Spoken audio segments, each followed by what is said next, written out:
make it for you. So family reunions, ministries, business, all of that. Oh, there you go. Ron's gonna help us. They make all of that. So make sure to contact them. The products for your church and your business. Invest in the city and the kingdom. And examples on our swag will show. And I can't wait to see who is here. And let me know if you made it to the conference, to the webinar. Yeah. Let me see. I should have put this on, but I was a little bit busy. Look at that. And it's, I forget what you call this, sport tech. It's that sporty kind of clothing. So it wicks away your perspiration, leaving you feeling fresh while you exercise. So we're going to look at first this article written by a psychologist. He's been a psychologist for 25 years. So I'm sure he's learned a whole lot. But we also have practical wisdom from Ron. And I'll share some of the things I do. David says, only get 15 minutes this morning, so I will listen and learn. Good. Yeah, we all need help. Mike says, cool lamp on the clean table. Yeah, we had to use that for the Renew webinar. Hi, Nancy. Nancy says, more Ron. More Ron. Thank you. Woo. Yes, you we very love much. Ron. So 5 tips. The article starts off by saying parents often talk about how tough it is to talk to teenagers. Communicating with teenagers is a skill we could all fine tune. And he's been a parent and working with children as a psychologist for 25 years and has come up with 5 essential strategies that can make a huge difference in building stronger connection. If you have ones you want to add, let us know. But the first one I shared on air was kind of bouncing off of a strategy you said has helped you, right? So first, can you tell us the one that you shared on air? You have how many kids? 3. And their ages? 35, 33, and 25. So they've been through teen years. Do you look back and say, wow, that was awesome? Some of it. Yeah? Some of it, yeah. So we're not weird if it's like tough and, Right. There are life issues that come up that losing your first girlfriend. Yeah. And how difficult that was on one of my sons. Yeah. A lot of other issues that come up just with their personality. My daughter was very, I want to say sneaky. Yeah. Probably private would be the more PC term, but she would never tell us things. And like, I don't know, the one of the dances, my oldest son was very much about, oh yes, take my picture, please, over and over. Yeah. And my daughter was like, a friend came to pick her up. They were just going, a couple of girls going together, and she was sneaking out, like trying to get away without getting a picture. Yeah. And it's like, no, we want your picture. We want, this is important. So just personality traits are different with each kid and what they get into and the friends that they run with. And and that has an influence on them. Yeah. Was communicating with them difficult? Effectively, in a way where they were engaged with you? Like, what was the main challenge in that area? You don't have to get personal, but I know some people say they tune you out, they roll their eyes, they feel misunderstood. What was it like for you guys? We did have a lot of that, rolling the eyes and stuff.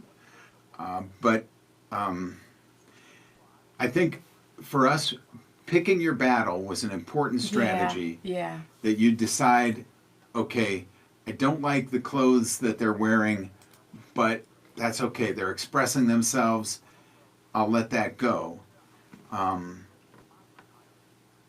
In exchange for having the ability to speak into something more important. If you are constantly picking on something about them, then they're not going to listen. Everything is going to be tuned out.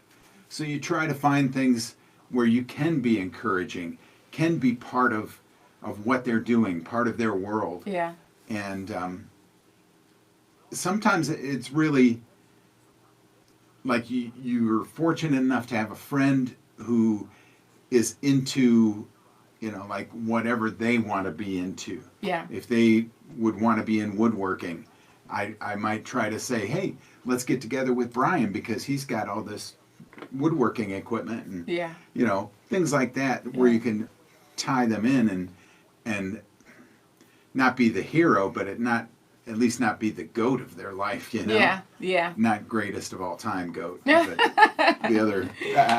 It kind of lines up because you had mentioned about being a good listener to them, and it lined up with one of the strategies the psychologist shared, and it was saying in our anxiety to constantly tell our teenagers how to talk, perform, behave, we miss it because it's far more important at that age for us to ask them instead of just talking. So an example, instead of saying you need to study, I can see that you're not studying at all, you would say, so how is preparing for your exams, how is that going? And kind of get the information, and it's almost a way of earning a voice, because like you said, if you're not really listening and not tuned in, when you just speak into their lives, they dismiss it because they're thinking you don't even know what's going on. Right. With my kids, I have 3 teenagers, 17, 16, 13. One of my favorite seasons. It comes with its challenges, but I really enjoy it. And I try to do a good job at listening. Okay. And even when I hear or observe things that concern me, waiting for a time and not jumping at correcting and just kind of listening, so that they don't feel like every time I talk to mom or every time I share something, here we go with the preaching. Like waiting. Some things are urgent. Most things are not. Most things you can kind of wait. Like, have you thought about that guy you're hanging with? And these are some of my concerns. And like you said, connected to their world. Right. So I love making my house the house to go to. And so I have with boys, you need a whole lot of food to make the house. And so with the basketball hoop in the back, or we got the van, the big 12-passenger van with that in mind. Like, let me be the parent that picks up the friend. But I connect with their friends. I talk and become kind of like friends with their friends. Right. And I love that. And so if you're in their world and listen, like, how did it go in practice? And what's up with so-and-so? And I'm constantly digging in and getting to know their world.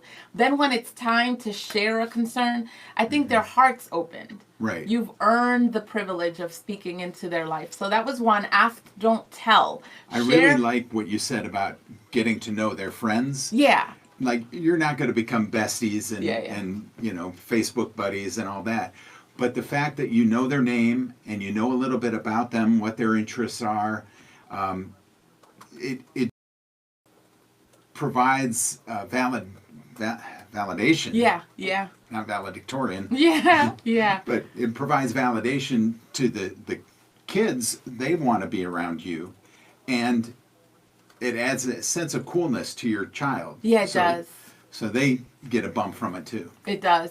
Isaiah this is going to sound weird, but his best friend is like white, blonde, blue eyes.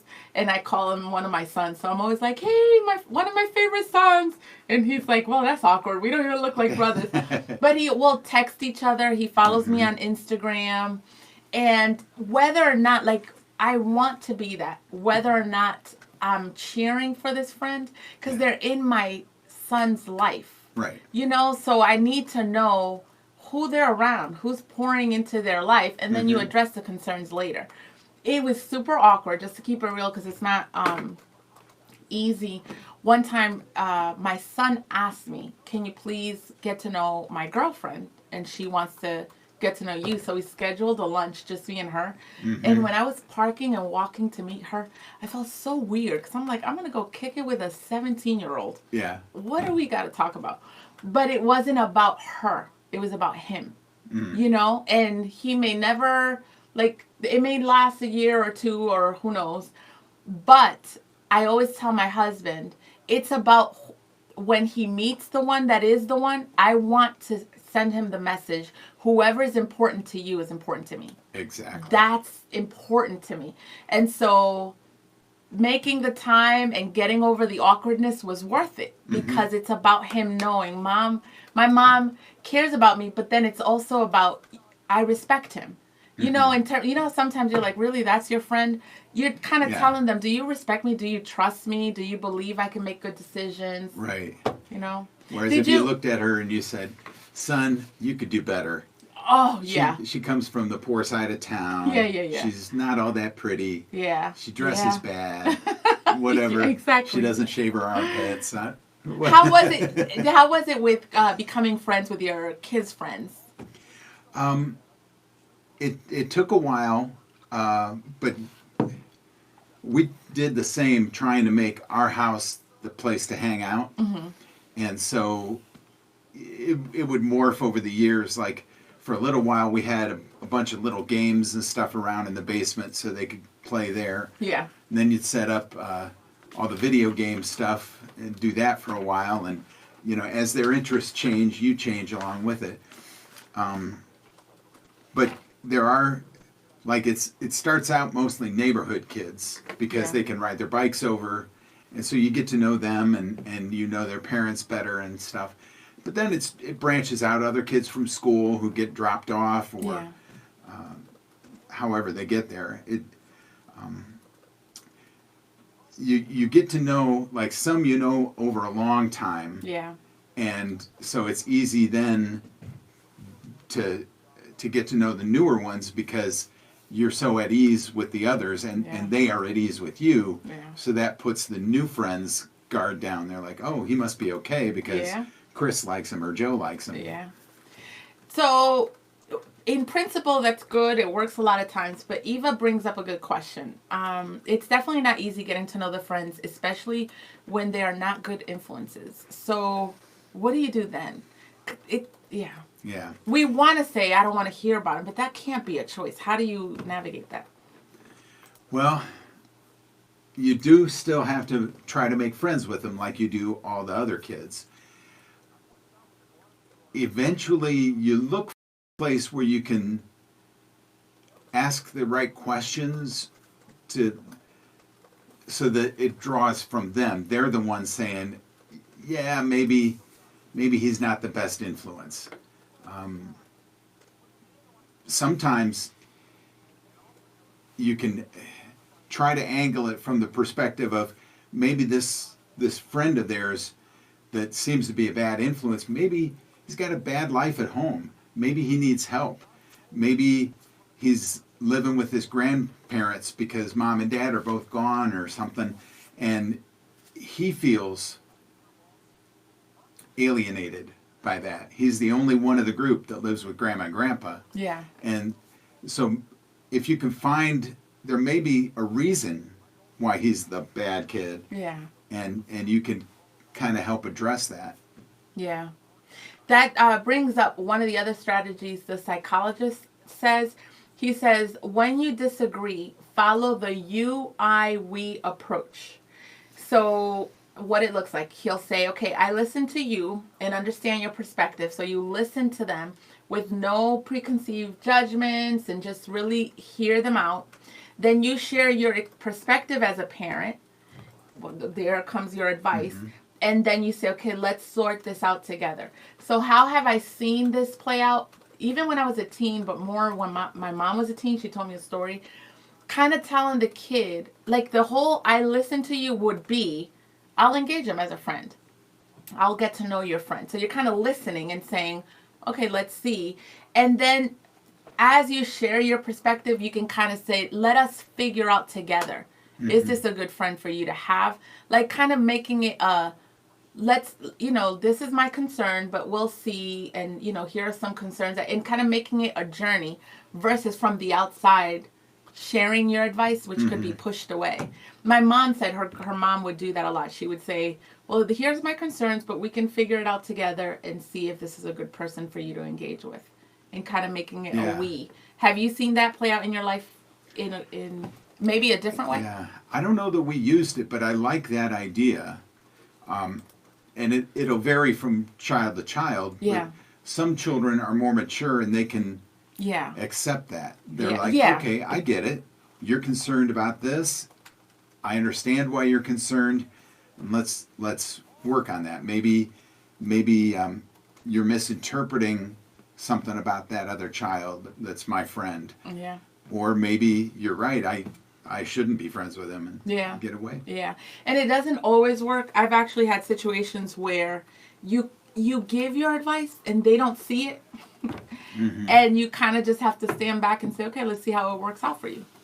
Because I'm trying to remind myself, and it's not perfect, and I'm still in the midst of it, actually in the beginning kind of, that sometimes failure and mistakes are the best lessons. Right. So I want to protect them and say, no, that's not a good friend, stay away. And sometimes you got to let them discover it as they Right. stumble into a consequence. I know that's horrible, but like, I mean, I look at my life and sometimes I had to learn from my own mistakes, Right. you know?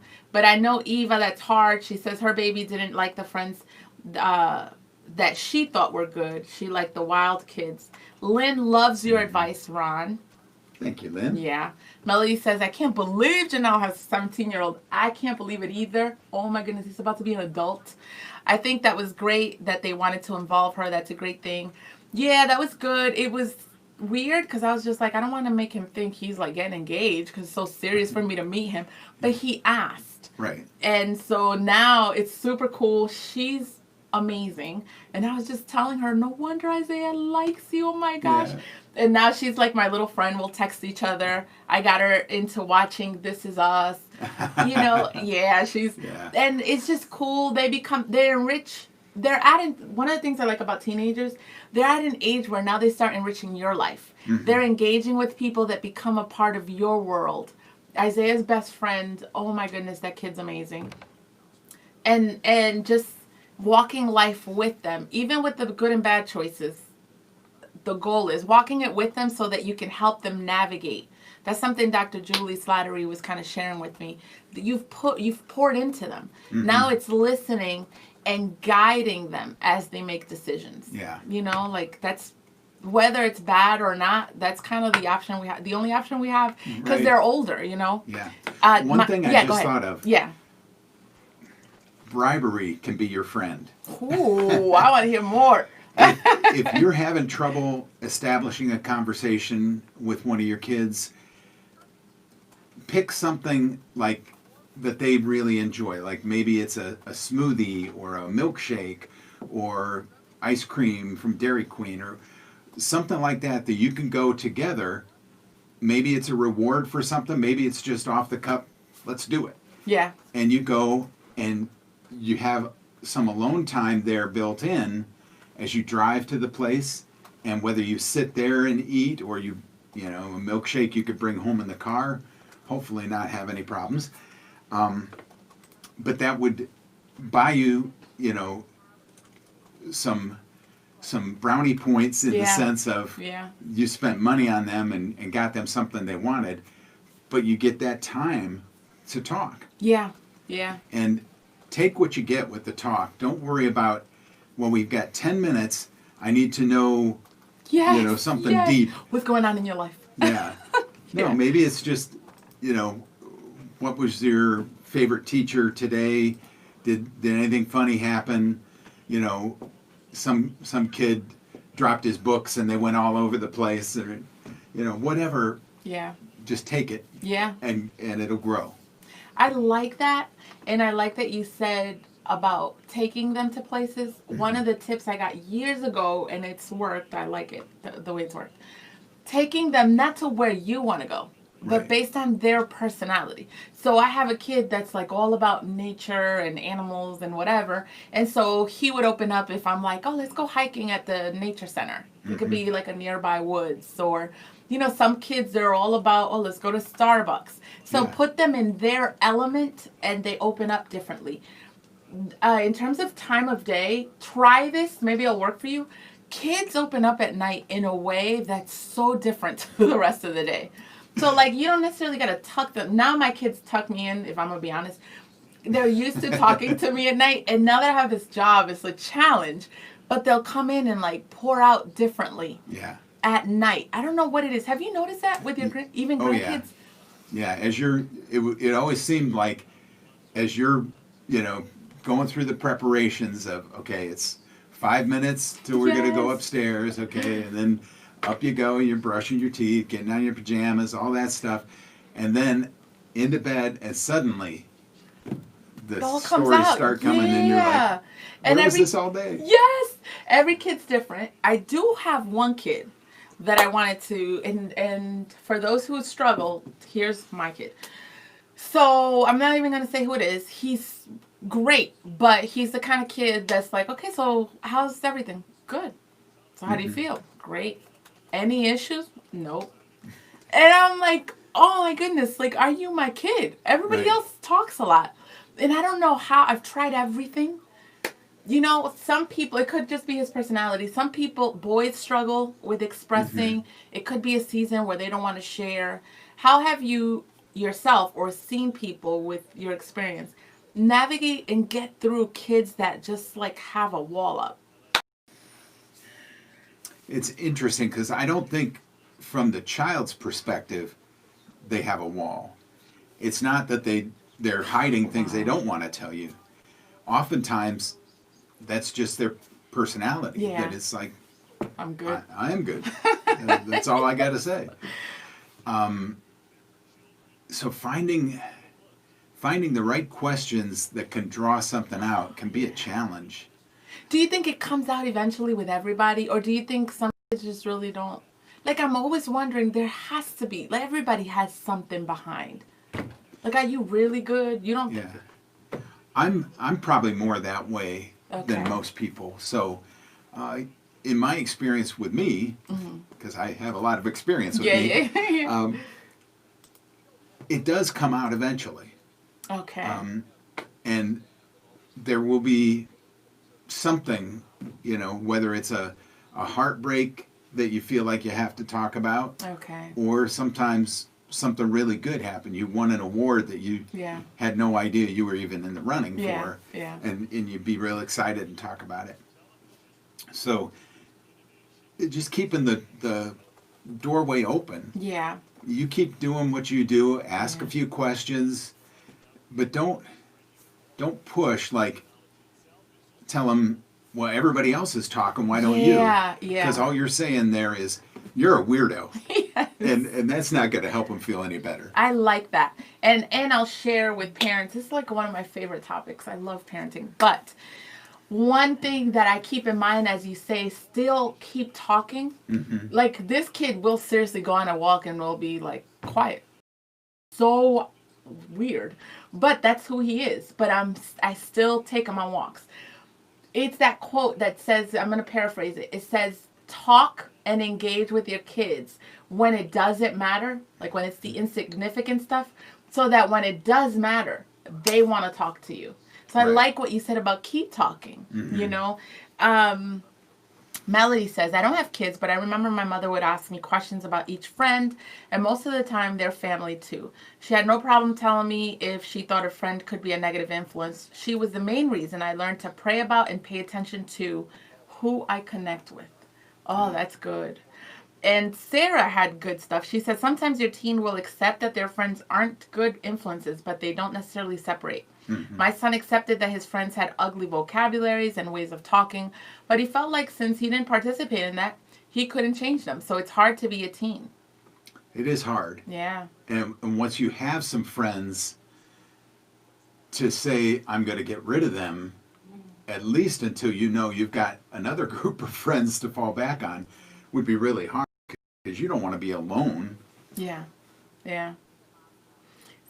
Sarah says, yes, my oldest son would come in as I was about to sleep and want to talk. And Melody says, so sweet, Sarah. I was like that with my mom too. She's in heaven now, but I really miss that because I did that even as an adult. I was just telling my sister, oh my goodness. So everybody knows I got to go to bed like at 9:30. My kids come trailing. So it'll be like a good half hour where they'll come in, say goodnight. Another one comes in, says goodnight. And I told her, I wish they would like have a meeting and figure out like a good 5 minutes where they could all come in. Yeah. But I don't want to do that because I don't want to discourage. Right. And there's this one kid, Sarah, he sounds like your son. Every day for years, he comes in and this is his line. He goes, hey, I just came in to say goodnight. Right? That's good night. And you go, no. I came in to say goodnight. He goes around the bed and sits. And then he'll ask life questions. He's like, so I was thinking about my career at night, Ron. And I'm like, oh my gosh. But even though I know I got to sleep, it's like I don't ever want them to think, oh, she doesn't want to talk. Right. You know, and I know you can train. I just don't. I'm like, oh, even if I have to lose sleep, I want you to know you can come. And so, yeah, it's hilarious. I'm going to tell him when he grows up, like, dude, you had some deep questions late at night. Another really good bonus, if you have family around, and with technology, around can be anywhere in the world, really. Yeah, yeah. But sometimes a child will talk to their aunt or uncle, to the grandmother, grandfather, maybe even great grandparents if they're still with us. And so encourage that relationship, that they can talk to others, because sometimes they may not want to talk to you yet, and they need somebody to bounce it off of. And so auntie or uncle will be there who can listen to them and tell them, you need to tell your mom and dad about this. Yeah. But it gives them a kind of formulate it before they come to you, and they feel much safer about coming to you after they've talked to another adult. Oh, that's Plus, what a bonus for grandparents. You know, my wife is eating up every moment she can get with the kids. She'll get my grandson, who's just turned 5, will FaceTime her, and he's just walking around his house, and half the time he forgets that he's talking to her, and he starts doing something else. But she loves it. You know, just that communication and love that they're showing. Yeah. Jennifer, my friend, I love her, and she's as passionate about parenting as I am, and many of you are. She says teen brains are clear at night. As difficult as it is to talk at night, and investment. Yeah.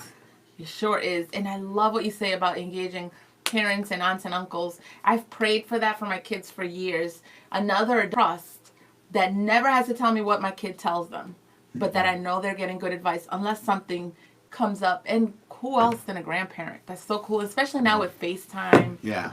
Yeah, that's really good. It's really helpful. I wanted to get to, Sarah's son is in the U.S. She's in Ecuador, and he's in college, and she says he'll respond at night to texts. So it kind of reminds her to that nighttime thing.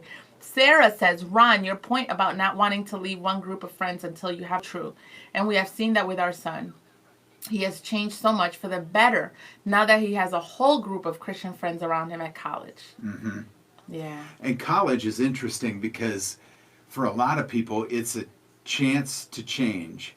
You've grown up, if you've never moved, you've grown up in this community with the same group of kids in elementary school, and then maybe a couple elementary schools merge into the junior high and then the high school. So you've known these kids for a long time, and you're kind of forced into a peg, so to speak. Yeah. And then you go to college, these people don't know you from Adam. And so you have a whole clean slate to start over. Yeah. And if your kid has had some trouble, you can encourage them that way. If they're going to college, then take the opportunity to branch out, to try a bunch of different groups. Oh, yeah. You know, don't think that you have to be with the theater people if you're a theater person. Yeah. But you a lot can of theater remake. people It's do. almost a chance to remake yourself. Yeah, you can be anybody you want.